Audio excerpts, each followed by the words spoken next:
یہ سوال پوچھا گیا ہے کہ پاکستان اور سعودی عرب کے تاریخ میں اختلاف ہونے کی صورت میں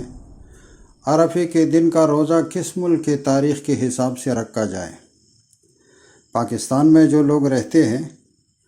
وہ یہاں کے تاریخ 9 ذی الحج کو عرفے کا روزہ رکھے، یا سعودی کے اعتبار سے جہاں سعودی میں 9 ذی الحج ہو اور حاجی عرفات میں جائے اس دن عرفے کا روزہ رکھے۔ اس کا جواب یہ ہے کہ حنفیہ کے راجح قول کے مطابق پاکستان کے لوگ جیسے عید کی نماز اپنے ملک کے تاریخ کے حساب سے ادا کرتے ہیں،